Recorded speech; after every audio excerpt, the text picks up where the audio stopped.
ധർമ്മത്തിന്റെയും പ്രതീകമായ രാമൻ സാക്ഷാൽ മഹാവിഷ്ണുവിന്റെ അവതാരം തന്നെയായിരുന്നു. ജനക മഹാരാജാവിന്റെ പുത്രിയായ സീതാദേവി വിവാഹം കഴിച്ച രാമന്റെ ജീവിതം ത്യാഗത്തിന്റെയും പരിത്യാഗത്തിന്റെയും ഉത്തമ ഉദാഹരണമായിരുന്നു.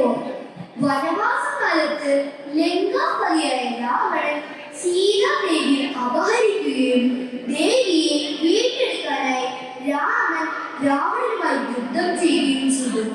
ഇതാണ് രാവണ യുദ്ധമായി അറിയപ്പെടുന്നത്. ഘോരമായ രാവണ യുദ്ധം അരങ്ങേറുകയാണ്. രഘുനാഥൻ അസ്ത്രങ്ങൾ വർഷിച്ചപ്പോൾ രാത്രിയും പകലും തിരിച്ചറിയാൻ കഴിയുകയായി. ഭൂമി, സമുദ്രം, പർവ്വതങ്ങൾ, വനങ്ങൾ എല്ലാം ശരങ്ങൾ കൊണ്ട് നിറഞ്ഞു. ആന, കുതിര, തേര്, കാലാൾപ്പട, രാക്ഷസകൂട്ടം എന്നിവ കൊണ്ട് യുദ്ധക്കളം നിറഞ്ഞു. ഹനുമാൻ, ജാമ്പവാൻ, സുഗ്രീവൻ എന്നീ വാനരപ്രമുഖരും അണിനിരന്നു. രാവണ യുദ്ധം കണ്ട് ത്രിലോകവാസികൾ നടുങ്ങി. വായു നിശ്ചലമായി. സൂര്യൻ മറഞ്ഞു. ഭൂമി അതിയായി വിറച്ചു. സമുദ്രം ഇളകി മറിഞ്ഞു. പാതാളവാസികൾ നടുങ്ങി. ഇരുപക്ഷത്തും നാശനഷ്ടങ്ങളുണ്ടായി.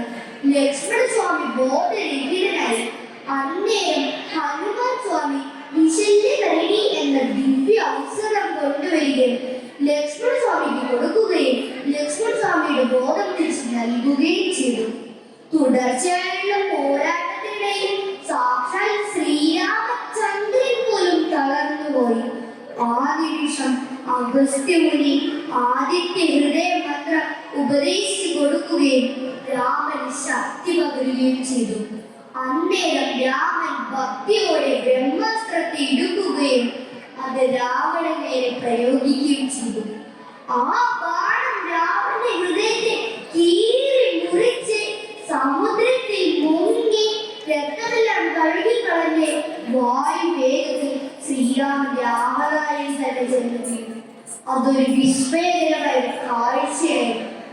അന്നേരം ഒരു വൻ വൃക്ഷം മറിഞ്ഞു വീഴുന്നത് പോലെ രാവണൻ തേരിൽ നിന്ന് മറിഞ്ഞു വീണു. 14 ലോകങ്ങളും രാമനെ ജയഘോഷം മുഴക്കി. രാമ ജയം രഘുനാഥ ജയം, രാമ ജയം രഘുനാഥ ജയം.